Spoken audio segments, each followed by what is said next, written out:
يا أيها الذين آمنوا إذا نودي للصلاة من يوم الجمعة فاسعوا إلى ذكر الله وذروا البيع ذلكم خير لكم إن كنتم تعلمون. الحمد لله رب العالمين، والصلاة والسلام على سيدنا وحبيبنا محمد وعلى آله وأصحابه أجمعين. ئیمانداران و خواناسانی زۆر بەڕێز، لە مانگی لەدایکبوونی پێغەمبەری ئەکرەمداین صلی الله عليه وسلم، 12 ربيع الأول، لەدایکبوونی فەخری کائینات سەرداری پێغەمبەران حەزرەتی محەممەدی مستەفایە صلی الله عليه وسلم، ئەو پێشەوایەی کە دنیای پڕ کرد لە نور، میلەتی کوردی موسڵمان و مەولودی پێغەمبەر صلی الله عليه وسلم دوانەیەکی لە یەک دانەبراون. هەمیشە کوردستان گەشاوەتر و ڕەنگینتر دەبێ لە یادی لەدایکبوونی پێغەمبەردا صلی الله عليه وسلم. ئەو سەروەر و خۆشەویستە کاتێک کە هات دوو شتی پێبوو، حتا ڕۆژی قیامەتیش مرۆڤایەتی هەر پێویستی بەو دوانەیە، کەواتە هەموو ڕۆژە پێویستیمان بە پێغەمبەرە صلی الله عليه وسلم. خاڵی یەکەم، پێغەمبەری خوا صلی الله عليه وسلم هەدەفی ئەساسی لە هاتنی بۆ تەوحید و یەکتاپەرستی خوا بوو. هات بە خەڵکی بڵێ قولوا لا إله إلا الله تفلحوا، خەڵکینە بڵێن هیچ پەرستراوی بە حەق نییە جگە لە ذاتی ئەڵڵا نەبێ سەرفراز دەبن. ئەوە پەیامی پێغەمبەرە صلی الله عليه وسلم. هاتنی پێغەمبەر بۆ ڕزگارکردنی مرۆڤایەتی بوو لە بتپەرستی و شاڕێگەی تەوحید و یەکتاپەرستی مرۆڤایەتی بگرێتە بەر. مرۆڤ ڕزگاری بێت لە خوڕافیات، لە شیرک، لە بتپەرستی بە هەموو شێوەکانیەوە بۆ یەکتاپەرستی ذاتی ئەڵڵا بە لا إله إلا الله. ئەو تەوحیدە سەرچاوەی بەختەوەری دنیا و قیامەتە. پاشان پێغەمبەری خوا صلی الله عليه وسلم بەرهەمی دووەمی کە پێشکەش بە مرۆڤایەتی کرد کە هەر سەرچاوەکەی لە تەوحید و یەکتاپەرستیەوە یەک دەگرێتەوە، بریتی بوو لە عەدالەت، بریتی بوو لەوەی پەیامی یەکسانی بگەێنێ بە مرۆڤایەتی. پێیان بڵێ خەڵکینە ئێوە هەمووتان وەکو دەنکی شانە یەکسانن، هەمووتان مرۆڤن، کەس خوا نییە بەسەر کەسەوە، کەس زیادەی نییە بەسەر کەسەوە ئیلا بە خواپەرستی نەبێت لای خوا بە تەقوا و بەکردەوە جوان و چاکەکان و خزمەت گوزاریەکان لە لای خەڵک. ئەوەش ئەو یەک عەدالەت و یەکسانی و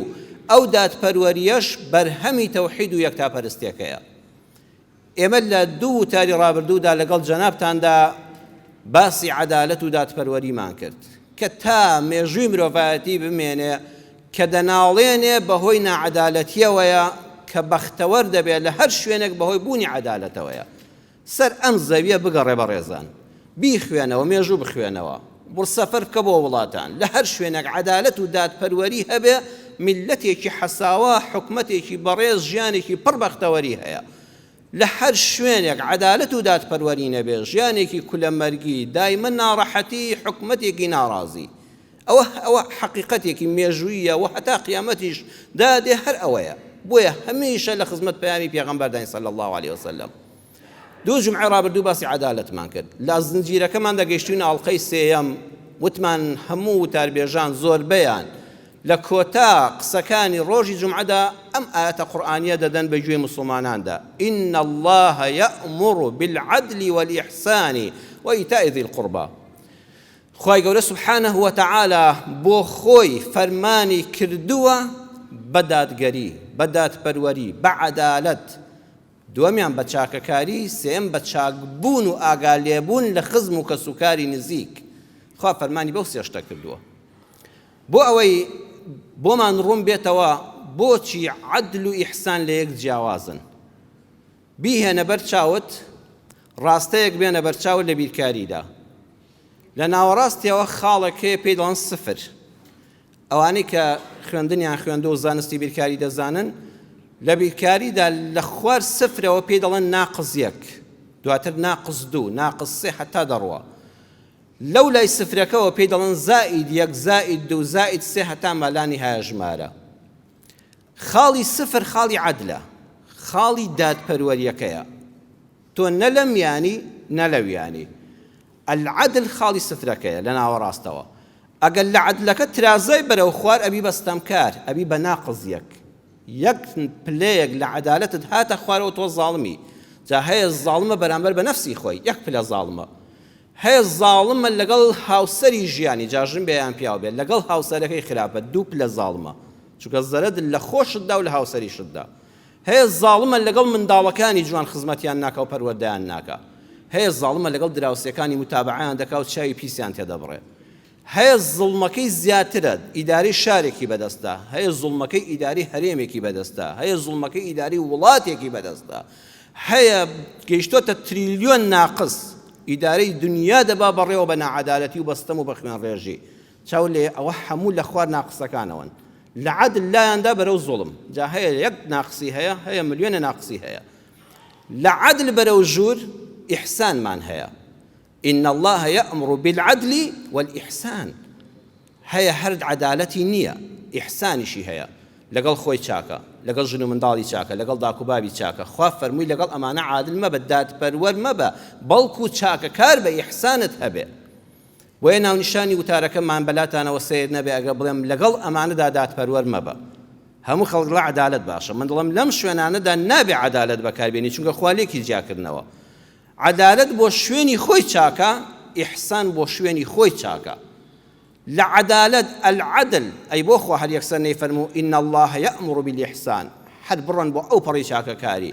بۆ العدلی بەکارهێنا. بەڕێزان ئەم قورئانە چەند وردە، ئەمە پەیامی خوایە، ئەمە کەلامی بەشەر نییە. هەر وەختی ئەم ئینسانیەتە بیەوێت لە غەیری ئەم قورئانە شتێکی کە بێنە بیکا بە مەنهەجی ژیانی، وەڵڵی سەر لە خۆی دەشێوێنێت، چونکە دەستی ناکەوێت لەمە جوانتر و چاکتر. هەر ماندووبوون و ڕەنج بە خەساربوونی بۆ دەمێنێتەوە. إن الله یەکەم جار يأمر بالعدل، یەکەم جار عدل. عدل لەم شوێنانەدا واجبە. ئەگە بڕۆی بۆ چاکەکاری زوڵمت کردووە، سبحان الله چەند وردە. لە شوێدا لە بواری ئەندازیاریدا ئەندازیارێک نەخشەیەک دادەنێ یان سەرپەرشتی بینایەک دەکا، 1 میلیم لە نەخشەکەدا هەڵە بکە، بڵێ کورە ئەم ستونە نووسراوە 3 میلیم لەسەر نەخشەکە، با من چاکەیەکی بدەمێ بابی کەم بە 4 چاکەیە؟ نە، بیناکەی وێران کرد. نابێ 1 میلیم خواری لەو بینایەدا هەبێ، ئەینا بیناکە سەقەت دەبێ. لە تێکردنی موادی بیناکەدا چیمەنتۆیەکی زیاد بڵێ وەڵا حەز دەکەم کیسەیە چیمەنتۆی زیاد بخەنە ناو ئەو چیمەنتۆیەوە، زەرەری هەبوو. بە عەدل تێکە، نە کەمی تێکە و ستەمی لێ بکەی، نە زیادیشی تێکە. ئەوەندە شیشە دانراوە بۆ ئەم ستونە بە حەقی خۆی، بە عەدل تێکە، زیادی تێکە، ئەویش زەرەری هەیە. لە بوارە ئەندازیاریەکاندا پێویستیمان بە عەدلە، نەبگە ئیحسان، ئەبێ بە عەدل ئەو ئەندازیارە کار بکە. هەموو کەس حەقی خۆی لەو بینایە وەردەگرێ. لە بواری دەرمانسازیدا عەدلمان پێویستە، نەک ئیحسان. ئەو دەرمانە ئەگەر کوالیتیەکەی موادەکانی کە تێی دەکرێن بۆ ئەو نەخۆشیە لە حەدی خۆی کەمتریان تێ بکرێ، وەکو زۆربەی دەرمانی کوردستانیان لێ دێ، پارچەیەک دەخۆی هیچ سیردوشینە، چونکە دەرمانەکە بە خراپی هاتووە، دەرمانی هەرزان کڕدراوە. ئەی ئەگەر ئەو دەرمانە لەو ڕێژەی دەرمانساز بۆی داناوە زیاتری تێ بکەی، ئیحسان لەگەڵ کردتر با موادەکەی چاکتر و زیاتر بێ، ئەویشیان بەڕێزان هەر خراپە. من لە دەرمانسازەکانم بیستووە، ئەڵێن حەپی وا هەیە زۆر گرانە، 2 دانەی خۆی چاکت دەکاتەوە، بەڵام لە لایشکەوە وێرانت دەکات، چونکە دەرمانەکە هێندە بە قووەت و چاکە، ئەویش زەرەری هەیە. لە دەرمانسازیشدا دەبێ عەدل هەبێ، نەک ئیحسان، زیادی مەدەیە لە حەدی خۆی. لە بواری سوتەمەنیدا، لە بواری سوتەمەنیدا کە زۆربەی خەڵکی ئەمە لە ماڵی شەوە لە زستانە بە سۆبا و لە ناو سیارەکەش یا پێوەی گرفتارە، ئەبێ عەدل هەبێ، نەک ئیحسان، نە زوڵم. بەنزینێکت هەیە بۆ ئۆتۆمبیل دروست کراوە، نابێ ئۆکتانی ئەوەندە خراپێ وەکو نەوتت تێکرد بێ، هەر ئەوا دەکەی گڵۆپی مەکینەت هەڵ دەبێ، نازانی چی تێ بکەی، ئەوەندە خراپە کوالیتیەکەی، ئەوەندە ئۆکتانەکەی خراپە.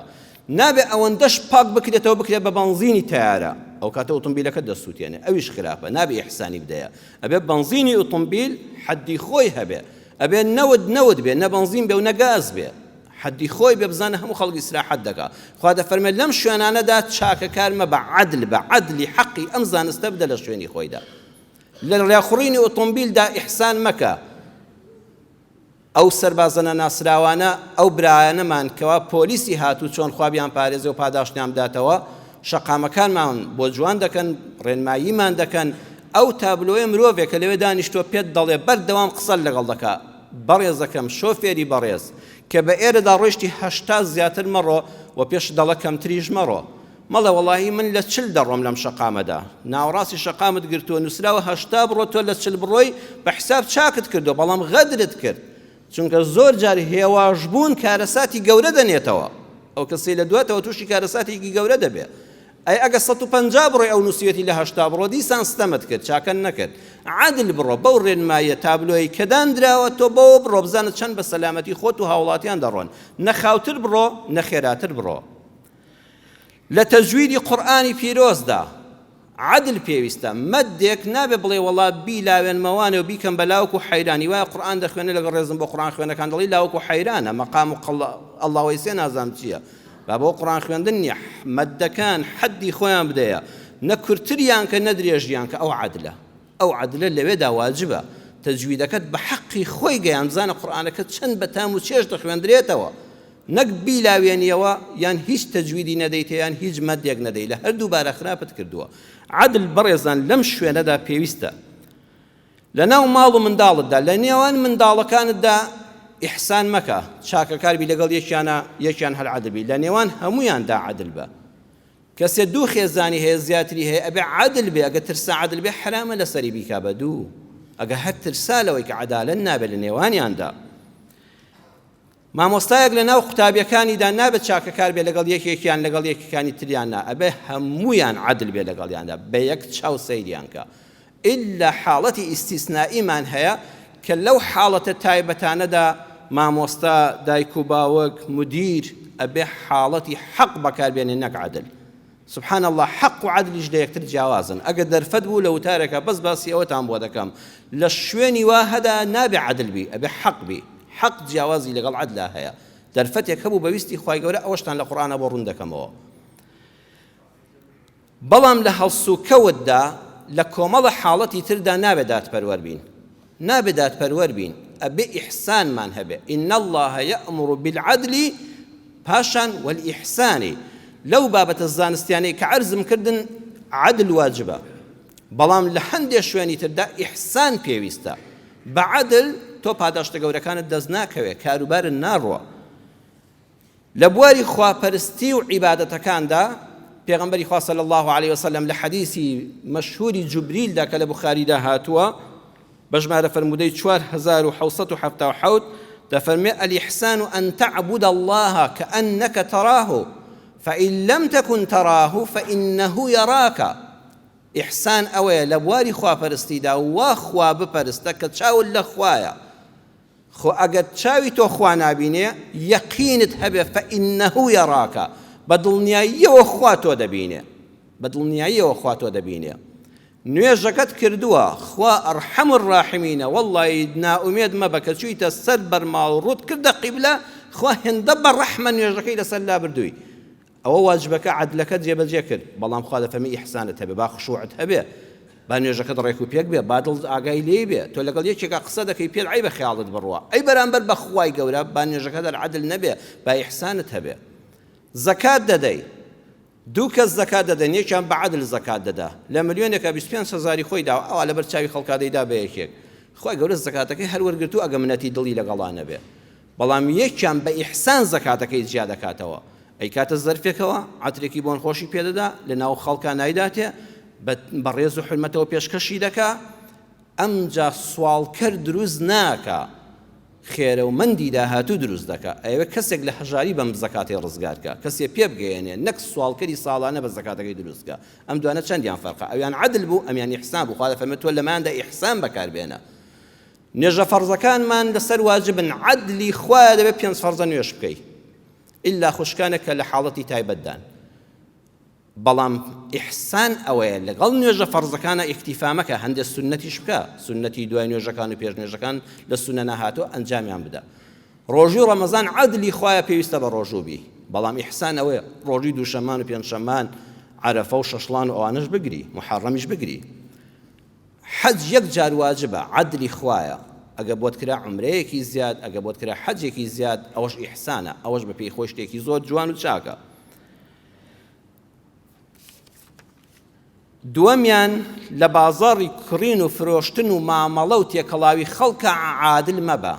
دادگەر مەبە لەگەڵ خەڵکە، ئیحسان تەبێت، چاکەکار بە. مەڵێ هیچ شتێک نەبە لای خەڵکەوە دەڕۆم نە هیچ شتێکی زیاد لە خەڵک وەردەگرم. بەڕێزان هەمومان ئەهلی کەسابەت و بازاڕین. چەند خۆشە ئینسان لە مانگی مەولودا بڵێ خۆزگە بە خزمەت پێغەمبەر گەیشتمایە صلی الله علیه وسلم، بڵێم ئەی پێغەمبەری خوا دوعایەکم بۆ بکە خوا ڕەحمم پێ بکە. ئەگەر دەتەوێت وا بزانی چوویە خزمەتی ڕەسوول الله صلی الله علیه وسلم بە شخصی داوا لێ کردووە ئەی پێغەمبەری خوا دوعایەکم بۆ بکە کە خوا ڕەحمم پێ بکە. جاکە خوا ڕەحمی پێ کردی یعنی سەرفرازی دنیا و قیامەت بووی. دەگوێت بگرن لە فەرمودەیەک کە ئیمامی بوخاری بە ژمارە فەرمودەی 1986 هێناوێتی لە صحیحە دەفەرمێ رحم الله رجلا سمحا إذا باع وإذا اشترى وإذا اقتضى. لا صحيح ابن حبان دهاتو إذا قضى. پیغمبری خوا صلی الله علیه وسلم فرمووی یا ربی ڕەحمەتی خوا لەو کەسە بێت. جا دوعای پێغەمبەر ڕەت دەبێتەوە؟ تەئکید ڕەت نابێتەوە. یا ربی ڕەحمەتی خوا لەو کەسە بێت کە دەچێتە بازاڕ و کڕین و فرۆشتن و تێکەڵاوی خەڵکەوە زۆر لێبوردەیە، زۆر دڵ و دەروونێکی فراوانی هەیە، زۆر بەخشندەیە، بە عەدل کار ناکە، لە کاتێکا شت بە خەڵک دەفرۆشێ. ئەی دوکانداری بەڕێز، ئەی کاسبکاری بەڕێز کە شتێک بە خەڵک دەفرۆشی، نووسراوە 1000 غرام تەرازوی ئێستا زۆری ئەلکترۆنیە، هەندێک 50 غرامێکی زیادە هەر بخە سەر. میوەیەکت بە کەسێ فرۆشت بڵێ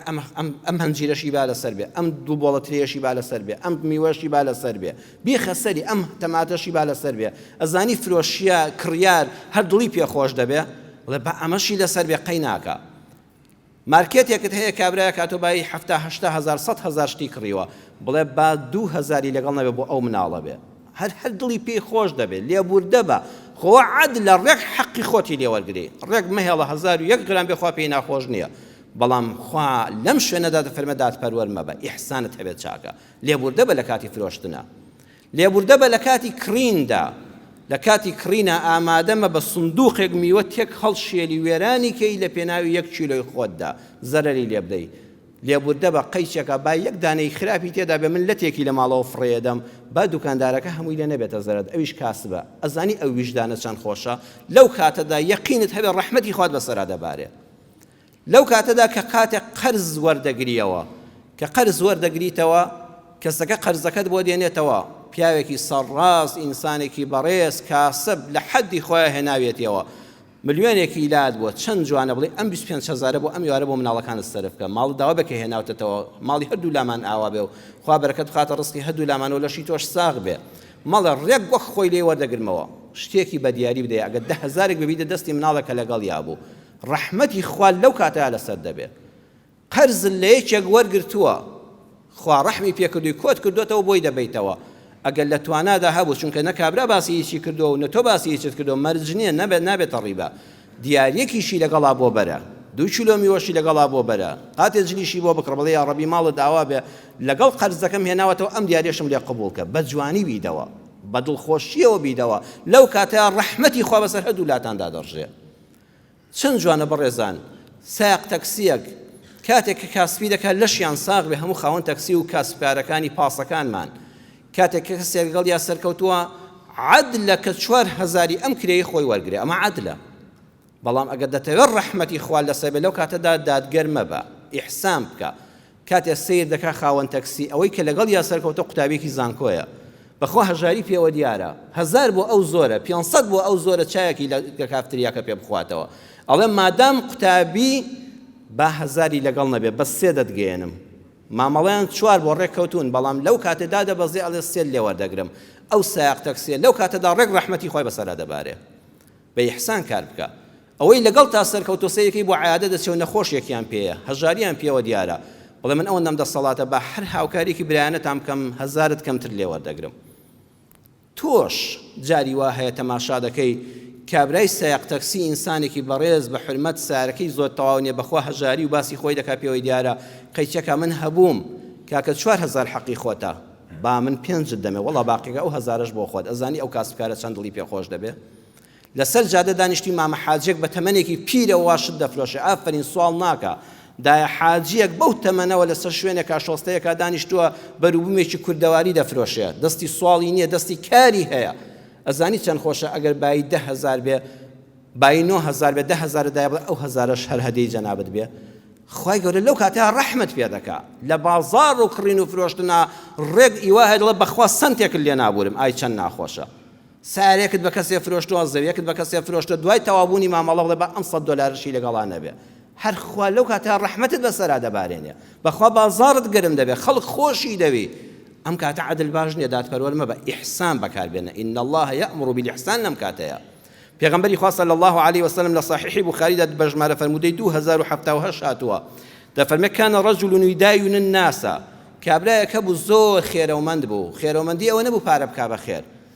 دوکانی هەبوو مامەڵەی دەکرد شتی دەکڕی و دەفرۆشت زۆر دەستگیرۆی خەڵکی هەژاری دەکرد کابرا دەچۆ دوکانەکەی دەچۆ مارکێتەکەی دەچۆ بازاڕەکەی بۆ خوا جارە پێم نێری و قەینە لەسەر دەفتەرەکە دەینووسم قەیچێکە تا موشەکەت وەردەگری تا شتەکەت دەفرۆشی تا بەدەستەوە دەبێت زۆر بە دەستگیرۆی خەڵک ناسرا بوو زۆر قەرزیەدایە ئەم و ئەو قەرزی دەدایە خەڵکی ڕێکوپێکی کاسب دەستی خەڵکی دەگرت فكان يقول لفتاه بەسکرتێرەکەی بە بەرپرسی نووسنگەکەی بە شاگرد دوکانەکەی دەیگوت بە کوڕەکەی دەیگوت ڕۆڵە گیان کوڕەکانم ئەگەر دنیا بوو کابرا هات إذا أتيت معسرا فتجاوز عنه ئەگەر کابرا هات و پێی نەبوو ڕوشکێنی مەکەن لەبەر چاوی خەڵکە داوای قەرزی لێ مەکەن ئەگەوتی ماوەی ئشکل لێم ڕاوەسێ لەبەر خوا بڵێ بەسەر چاو قەیچەکە مۆڵەتت بۆ درێژ دەکەمەوە ئەگەوتی وەڵڵاهی ملیۆنێکم بردووە 900م پێ بە 100ەکەم بۆ پەیدا نەبوو بڵێ کوڕە 900ەکە بدەوە 100ەکە گەرنت ئازابێ قەی ناکە ڕۆڵە لێبوردە بن لە خەڵکی نەبوو هەژاری بەڕێز کە پارەخۆر نییە پارەخۆرە بێت تەنبیهکەی بەڵام ئەم بەڕێزە کاسبە هەر ئەمەندەی دەسەڵاتە پێغەمبەری خوا صلی الله عليه وسلم دەفەرمێ ئاوا ڕێزی خەڵکی دەگرت دەیگوت لعل الله يتجاوز عنا ئەگەر ئێمە سەرفی نەزەربان بەرامبەر خەڵک هەبێ بەڵکو خۆش لێمان ببورێ بەڵکو خوای گەورەش قەڵەمی عەفو بێنێ بەسەر گوناهەکانماندا فلقي الله فتجاوز عنه پێغەمبەر صلی الله عليه وسلم فەرمێ ئەم پیاوە کە گەیشتەوە لیقای خوا بەعەدل ڕەفتاری لەگەڵ ناکە بفەرمێت چت کردو چن نەکردو بە تەرازووی دادگەری لەگەڵ تا دەکەین ناوەڵڵا تۆ لە دنیادا بە سەرفی نەزەری و چاوپۆشیکردن لە خەڵک و بەندەکانی خوا ڕەفتارت دەکرد فتەجاوەز الله عنه خوا لێی خۆش دەبێ خوا حسابی دادپەروەرانەی لەگەڵ ناکە دەفەرمێ وا منیش لێت خۆش بووم من لایەقترم بەوەی کە لە تۆ خۆش بم لە کاتی بازاڕ و کڕین و فرۆشتن و مامەڵەدا مەڵێ ئەوەندە عەدلم نەماڵی کەسم دەوێت نەماڵی خۆم دەدەم بە کەس ناوەڵا کە کڕیت هەر لێبوردە بە کە فرۆشتت هەر لێبوردە بە کە قەرزت وەرگرتەوە ئیحسان بکە کە قەرزت دایەوە هەر بە چاکەکاری بیکەوە ڕەحمەتی خوات بەسەرا دەبارێ خاڵی سێیەم حکومەت لەگەڵ میلەتی خۆی نابێت عەدل بێ حکومەت ئەگەر لە عەدل ترازا زاڵمە بەڵام حکومەت لەگەڵ میلەتی خۆیدا و هاوڵاتیانی خۆیدا نابێ بە عەدل بجوڵێتەوە ئەبێ بە ئیحسان بجوڵێتەوە بۆ نمونە حکومەت لەگەڵ میلەتی ڕەش و ڕوت و داماوی خۆیدا کە داوای دەنگیان لێ دەکا نابێت چاوی لەوە بێ بەرمیلێک نەوت لە وڵاتی ئەوروپا چەند دەکا من ئەوەندە بۆ زستان لە تۆ دەستێنم بەعەکسەوە نابێت ئەوە ئەگەر بەکو خۆی لێی بستێنێ ئەوە عەدلە نابێ حکومەت لەگەڵ هاوڵاتی عەدلی هەبێ ئەبێ ئیحسانی هەبێ ئیحسان ئەوەیە بگەڕێ کەمترین نرخی لێ بستێنێ حکومەتێک بە ئیحسان کار دەکا لەگەڵ هاوڵاتیدا کارەبا لە خەڵکی بازرگان لە مۆڵەکان لە ڤێلا گەورەکان لە شارە گەور و سیتیەکان کە خەڵکی دەوڵەمەندی لێیە کاکە پارەی زیاتری لێ بستێنە بەس گەڕەکە هەژار نشینەکانی وەکو خۆمان ئەبێ حکومەت کەمترین بڕی کارەبا زەرەر لە خۆی بدا ئەو کارەبایە ئەمپێرێک چەند کەوتووە نیو ئەوەندەی لێ بستێنێ لەبەر خاتی هاوڵاتیەکە ئەبێ نەوتێک نەک بۆ خۆی بە $30 بە ئەوروپای دەفرۆشێ بە تورکیای دەفرۆشێ بە $150 لە زستانە دەستی تۆ نەکەوێ ئەوە نەک عەدل نییە ئەوە زوڵمە بەڕێزان ئەوە زوڵم ئیحسان ئەوەیە بەرمیلێک نەوە دەگە $100 بکە بیدا بە هاوڵاتی خۆی بە $10 بڵێ مادام تۆ هاوڵاتی زەرەر لە خۆم دەدەم ساڵی بە بەرمیلێک نەوتیش بە حەقی خۆشی نەدەبێت نابێت بە حەقی خۆی بداتێ بە کەمترین نرخ ئەبێ خۆراک حکومەت هەوڵ بدا نان سەمون پێداویستی ڕۆژانە ئەوەندە بە سعری کەمتر لە بازاڕ بدا بە نانەواکە تۆ لە زیادی 15 نان بکڕی بە 1000 بۆی فەقیرەکە لانی کەم لە نانەکەشدا تەسیری نەچێتە سەر نەک بتڵێ غاز نەزانی چۆن یاری دەکا فڕکان دەست پێ بکە ئەبێ ئەگە بەتڵێ غاس 7,000 تێبچێ حکومەتی ئیحسانکەر و چاکەکار لەگەڵ خەڵکی خۆیدا لە هەموو دنیا وایە بە 3,000 دەیداتێ نەک دوایی بۆ مەسلحەتی خۆی بگەێنێتە 15,000 فێڵ لە میلەتەکە بکە حکومەت لەگەڵ میلەتە نابێ عادل بێ حکومەت لەگەڵ میلەتە دەبێ ئیحسانی هەبێ زەرەر لە داهاتی وڵاتەکەی خۆی بدا لە پێناوی هاوڵاتی ڕەش و ڕووتوەکان و گەڕەکە هەژار نشینەکاندا لە شوێنێکی کە تۆڵە بکەوە لەو کەسانی کە پارەیان زۆرە کە بازرگانن کە کەسابەت دەکەن دێتە دەستیان پارەشیان لێ وەرگری جێی خۆیەتی ئەویش پێی خۆشە ئەویش زەرەری لێ ناکەوێت ئەوانەی کەوە خۆیان بە ناری حکومەت دەزانن ئەمە لە دڵسۆزیەوە پێتان دەڵێم وڵات دەبێ ئۆپۆزیسیۆنی تێدا بێ دەستەی ناڕازی هەبێت لە کارەکانی حکومەت ئۆپۆزیسیۆنێکی هاندراو لە دەرەوەی وڵات نا مخابەڕاتی نا ناوخۆی هەڵقڵاوی جەماوەری چاودێر و دڵسۆز بەسەر حکومەتەوە بە چاکەکانی بڵێ باشت کرد بە خراپەکانی بڵێ لێرەدا بوەستە بەڵام ئەمە هەر بە قسە نەبێ ئەو کەسانەی کە بە حکومەت دەڵێن گەندەڵی خراپی دەسەڵاتت باش نییە ئەوانیش نابێ خۆیان عادل بن دەبێ ئیحسانیان هەبێ یعنی ئەوەندە کافی نییە خۆت دز نەبی ئەبێ بەڵکو لە زۆربەی بەرژەوەندەکانی خۆشت لە پێناوی میلەتەکەدا واز بێنی بە مستحقی بە پلەی خۆت خانەنشین بکرێ وازی لێدێنی مستحقی بوتۆمبیلی بەرزت هەبێت لەبەر هێناوی میلەتەکە وازی لێدێنی چکە تۆ نوێنەری جەماوەری مستحقی لە خۆشترین شوێنی شارا بژی دەستێک ڕێکی ژانشینەوە چونکە بە نوێنەراتی گەل بە حساب تۆ قسە دەکەی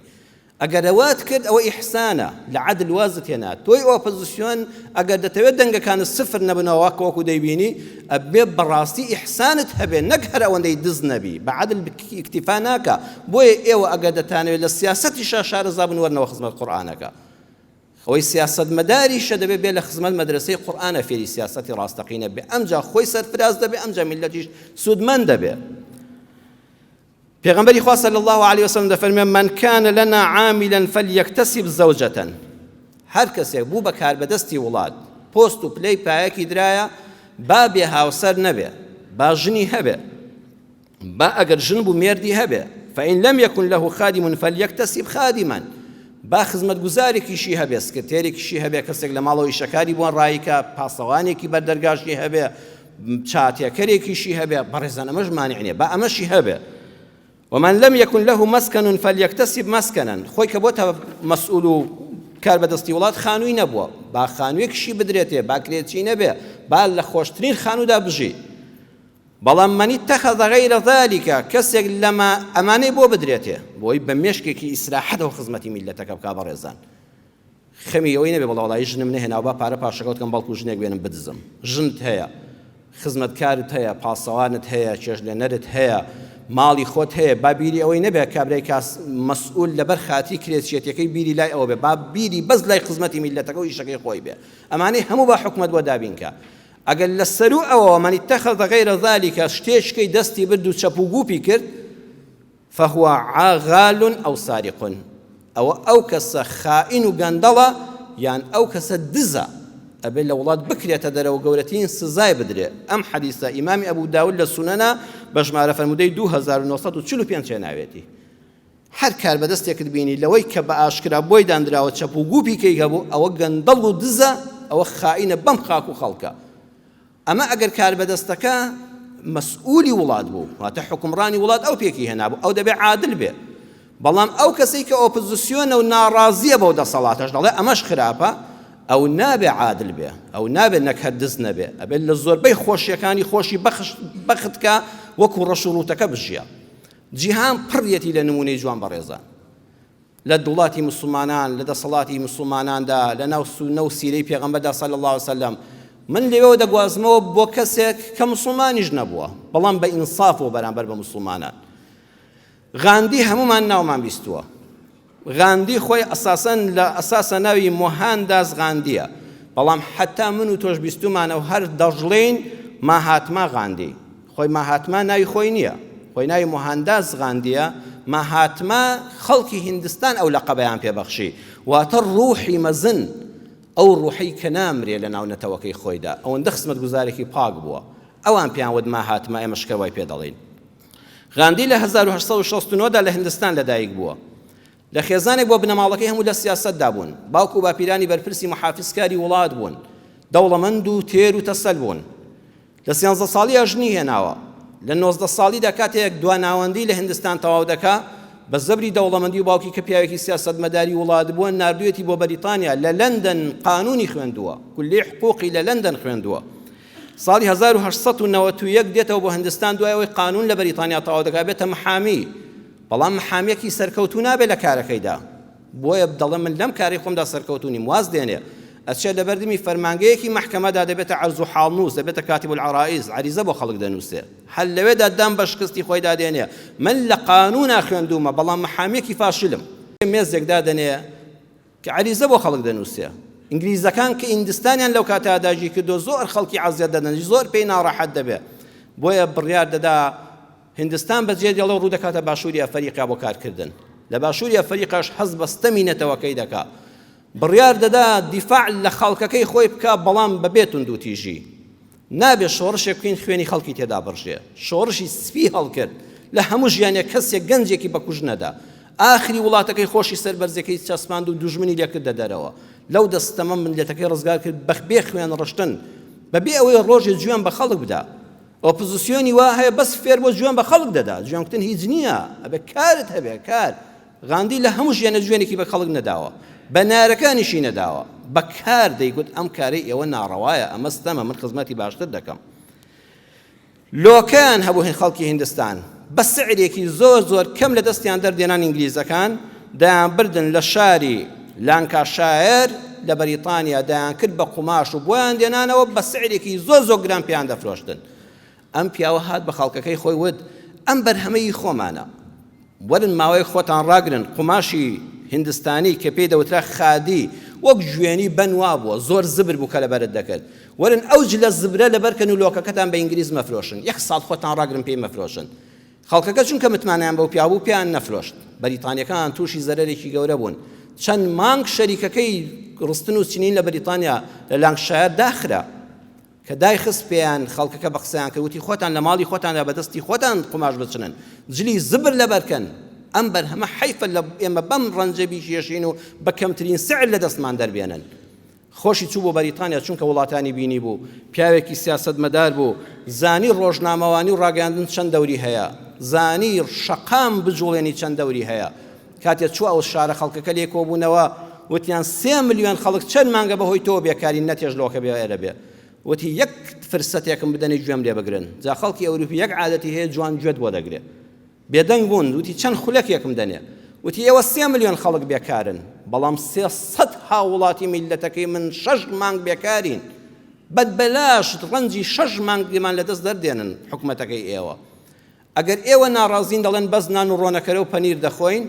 هاوڵاتیەکانی من 300 ملیۆن خەڵک هەیە بە 2 ڕۆژ جارێک پارێک نانی وشکی دەست ناکەوێت ئەوەندە عەتفی ئەو خەڵکەی بەریتانیای جوڵاند هەر هەموو هوتافیان بۆ بەرزی غاندی و گەلی هیندستان دەکێشە لەناو خۆی بەریتانیادا شۆڕشی دەشکردنەوە بە بێ خوێن ڕشتن بە بێ شەقامگرتن بەس دەڕێی خەباتی دیبلۆماسی و ژیرانەوە بەڵام ئەوەی سەرنجی هەموو ڕۆژنامەنووسانی جیهانی لەو کاتەدا ڕاکێشە غاندیەکی دەوڵەمەند لە ماڵێکی دەوڵەمەنددا پێگەیشتووە خەریجی حقوقە لە لەندەن تەواوی کردووە ئێستا دەبوو باشترین جلوبەرگ و خۆراک خوا لە برساندا ڕەنگی زەرد هەڵگەڕابوو وێنەکانتان بینیوە هەر 2 چڵێسقان و پێست مابەوە پارچەیە قوماشی سپی لە خۆیەوە هاڵاندە بوو بەریتانیا لەو کاتەدا زستان بوو زۆر سارد و سەرما و تیغی سەهۆڵ دەباری بەو جلانەوە لەبەر کامێراکان هەڵدەلەرزی ڕۆژنامەنووسێکی بەریتانی لێ پرسی تۆ بۆ وای بۆ ئەوەندە هەر ئێسقانەکان پێستەکەی بەسەرە تواوەتەوە بۆ نانێکی باش ناخۆی بۆ جلێکی جوان و چاکەت و پانتۆڵە بۆ این باخ نابستی تۆ نوێنەری گەلێکی گەورەی 300 ملیۆنی ئەم قوماشە چیە عەورەتت بەدەرەوەیە هەموو لەشت بەدەرەوەیە و بە زەردەخەنەیەکەوە پێی وت من خۆم بە نوێنەری گەلێک دەزانم کە 2 سیفەتی تێدایە یەکەم برسیە دووەم ڕەش و ڕووتە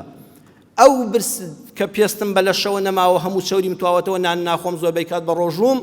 هەوەیە دەبێت بەڕاستەقینە نوێنەری خەڵکی برسی بم لەگەڵیاندا برسی بم نابێ وەرگی خۆم ئەوەندە دەرپەڕی بێ و نوێنەری ڕەنزدەران و تێکۆشەران و نازام کرێکارانیش بم بە فعلی نوێنەری برسیەکانی وڵاتم نابێ من چاکەت و پانتۆڵی گران بەهام لە بەرابێ و نوێنەری میلەتێک بم کە پارچە قوماشێک نێ بە عەورەتی دادا ئەبێ وەکو ئەوان بژیم وەکو ئەوان لەسەرمان ناهەڵدەرزم هەتا مرد چاکەت و پانتۆڵێکی لەبەر نەکرد هەر ئەو پارچە قوماشەی لە خۆیەوە دەپێچە بەڕێزان چاو لێیە ئەبێ بە کردار عەدل بوو، ماڵی خۆی بوو، پارەی خۆی بوو، عەدل بوو، جوان تێر بخوا باشترین پۆشاک لەبەرکە، عەدلە. بەڵام نە کە تۆ بەدەسەڵاتی وەخت ناڕازی دەبێت لەوە باشتر بکەیت، ئەبێت تۆ ئیحسان بکەیت بچێ ئاستی شەقامەکەوە وەکو ئەو بژینە دەنگەکانت هەزار شت بگۆڕی هەر سفر دەبنەوە، ساڵ بۆ ساڵ لە خوارتر دەدەی میلەت زیاتر سزا دەدا، چاوی دەکرێتەوە. لە هەفتاکاندا جا سەیری کتێبی چیرۆکە و بیرۆکەی دکتۆر تاریق سوەیدان کەن کە مامۆستا ئاسۆ ئەحمەد کردوێتی بە کوردی لەبەرگی یەکە لە لاپەڕەی 78 بۆ 87 زۆر جوانم بابەتانە ڕوون دەکاتەوە. ئەڵێ لە هەفتاکانی سەدەی ڕابردوودا ژەنەڕاڵێکی ڤێتنامی ڤۆن کوین جیاب سەردانی پایتەختی یەکێک لە وڵاتە عەرەبیەکانی کرد، سەرکردە شۆڕژگێڕەکانی فەلەستینی بینی کە ئەوانەی دەیانگوت بە ناوی گەلی مەزڵومی فەلەستینەوە خەبات دەکەین. لەگەڵ یانە دانیش داوایان لێکرد هێندە ڕێنمایان بکات، چونکە ئەوان کاتی خۆی شۆڕشیان کە بۆ دژی ئەمریکا ڕزگاریان بوو، ڤێتنام سەربەخۆیی وەرگرت بوو، وتیان ئێمەش نوێنەری خەڵکی فەلەستینی بەژمەینەتین، دەمانەوێت لە دەست ڕژێمی زایۆنی ئیستیقلالی خۆمان وەرگرین. کاتێک کە سەیری کردن و لەگەڵ یانە دانیش وتی بەخوایەوە قەت سەر ناکەون، ئێوە میلەتێکی دڵسۆز و چاک و پاکتان هەیە، بەڵام قەت شۆڕشی فەلەستینی سەر ناکەوێت، ساڵ بە ساڵ مەینەتیتان زیاتر دەکات. ئەو ژەنەڕاڵە کە سەیری کردن بەسەر سوڵمانە وتیان بۆ؟ وتی هی ئەوە نییە قوربانیتان نەدابێ، هی ئەوەیە کاتێک کە سەیری ئێوە دەکەم، ئێوە نوێنەری بە حیساب جەماوەری ڕەش و ڕوتن و بە حکومەت و دەسەڵات ڕازینین ئۆپۆزیسیۆنن، بەڵام سیر دەکەم خۆتان باشترین ئۆتۆمبیلی ئەڵمانی گرانبەها لێ دەخڕن. کام ئۆتۆمبیلەی گرانە بەدەستی ئێوەوەیە؟ ئەبینم وا لەسەر مێز دانیشتوین جگەری کوبی گرانبەها دەکێشن، قات و ڕیباتەکانتان هەمووی جلوبەرگی ئەڵمانی مارکەتە لەبەرتاندایە، بۆنی عەترەکەتان لە دوورەوە دێ، گرانترین بۆنی فەڕەنساتان لە خۆتان داوە. ئێوە ئەگەر نوێنەری خەڵکی ڕەش و ڕوتن خۆ هەر وەکو دەسەڵاتدارەکانی ئیسرائیلی دەژین، ئێوە دەبوو وەکو خەڵکی خۆتان بژیانایە، بەخوا بە حەیاتی ئێوە نابن بە هیچ، ئێوە تەنها دەتانەوێت گۆمەکە بشڵەقێن و دەسەڵاتی خۆتان ئابەم شێوەی ڕەفاهێتە بژێنن. وتیان ئەی چی بکەین؟ وتی ئێمە کاتی خۆی لە ڤێتنام کە شۆڕشمان کرد و میلەتەکەی خۆمان ڕزگار کرد، ئەو کاتە 4 کەس بووین، من و پیاوێک لەگەڵ دوو ژندا، لەگەڵ ئەمریکیەکانە مفاوەزاتمان کرد چوینە پاریس بۆ ئەوەی گفتوگۆ بکەین و ڕێککەوین، تینمان بۆ هێنابوون. کە چوینە پاریس دەستگای هەواڵگری ئەمریکا بە پیرمانەوە هات بۆ مەتار، بمان با لە باشترین وتێلی 5 ئەستێرە لە پاریسە پێشوازیمان لێ بکەن، بەڵام ئێمە ڕەتمان کردەوە، وتمان ئێمە نوێنەری خەڵکی فەقیر و هەژاری خۆمانین، نەهاتوین لە پاریسا ڕابێرین و لە وتێلا دانیشین، ئێمە دەچین لە ماڵی خوێندکارێکی هەژاری ڤێتنامیدا لە قیسمی داخلی ئەم شەو لەلای ئەو دەمێنینەوە. کابرای ئەمریکی هەر تووشی شۆک بوو، ئاخر ئێمە ئەو هەموو شوێنە خۆشەمان داناوە، ئەڵێ پێم وت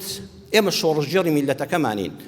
لەو شاخانە جا دەخۆین و لەسەر بەر دەخەوین، ئەگەر بۆ شەوێک و بۆ ئیستیقبال و میواندارێک بین لەگەڵ تۆدا دانیشین و ئەو شوێنە بەجێ بێڵنین و قوتابیەکەی خۆمان لە قسمی داخلیدا لای ئەومان بەخۆشتر لە لای تۆ نەزانین، ئەو کاتە سروشتمان دەگۆڕێ، کە سروشتمان گۆڕا ویژدانیشمان دەگۆڕێ. ئەڵێ دانیشتین لەگەڵیاندا و بڕیاریاندا ئەمریکا لە ڤێتنام بکشێتەوە سەر بەخۆی بەرگرین. هاتن لە مەتارە کابرای مخابراتی ئەمریکی دەستێنا تەوقەمان لەگەڵ بکات، دەستمان کێشایەوە، وتمان ئێمە ڕوخسەتمان لە میلەتەکەمان وەرنەگرتووە تەوقە لەگەڵ ئێوەدا بکەین، ئەوە ڕەئی میلەتی دەوێت، ئایا بۆمان هەیە تەوقەتان لەگەڵا بکەین یان نا؟ میلەتەکەمان ئێمەی نەکردووە بە نوێنەر کە ڕێگەی تەوقەکردنمان لەگەڵ دوژمنەکەمان پێ بدە. فەرێزان ئەگەر تۆ نوێنەری میلەت بی دەبێت بۆ تەوقەکردنیش ڕێی لە میلەتەکە وەرگری، نەک نوێنەری خەڵک بی لە ملاولای جەنابی سەرۆکەوە لێی دانیشی و پارەی خۆت وەرگری و هایلای بدەی بژێی وەڵی بەڕاستی حکومەتیش خراپە، ئەبێ بە خۆت دابچێەوە، عەدل بۆ تۆ نابێ، ئیحسان بۆ تۆ دەبێ. بۆیە هەر کاتێک ئەوانەی خۆیان بە نوێنەری میلەت دەزانن، ئەگەر هاتوو لە پلەکاندا خانە نشین کران دیقەت بدەن، ئێستاوە پەرلەمانی بەغا هەڵەوەشێتەوە تەواو دەبێت، بزانن چێ لە مەلاوە تا دکتۆر تا مامۆستا ئامادەیە ببێتەوە پیشەکەی پێشووی جاران بڵێ من خانە نشینیم ناوێ، دانانیشم مانجی 5 ملیۆنی بەلاش و 3 حیمای بەلاش وەرگرم. ئەگە کەسێک وای کرد دەستبەرداری هەر هەمووی بوو هاتەوە سەر پیشەکەی جارانی خۆی چۆ ماڵەکەی خۆیەوە ئەشهەدو بیللا ڕاستی کردووە، ئەگە وای نەکرد گوناهی گەیشتوتێ و دەستی ئەو خەڵکەی بڕیوە. ئەوانش کە دەرچوون بۆ پەرلەمانی بەغا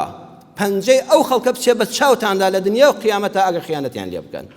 پەنجەی ئەو خەڵکەی کە دەنگیشی بۆ داون لە دنیا و قیامەتە بکرێتە هەردوو چاوتانەوە لەو سەرەوە دەری بێنێتەوە و بێت چاوی دنیا و قیامەت بن ئەگەر ڕاز نەکەن لەگەڵ میلەتەکەدا. ئەگە بەس بۆ خوارێتان کردبێ بۆ خۆ دەوڵەمەندکردن بێ ئەبێ نیشانی بدەن ئێوە نوێنەری میلەتی کوردی مەزلومی ستەم لێکراون کە شارەکانی خۆشی پێڕەوا نابینن نەک بۆ خۆ دەوڵەمەندکردنی خۆتان بێ ئەبێ ئێوە ئیحسانتان هەبێ نوێنەری میلەت ئەبێ ئیحسانی هەبێ نەک هەر عادل بێ نابێ هەر دز بێ ئەوە دز نەبێ هەر شەر نییە ئەوەگە دزبی ئەوە زاڵمی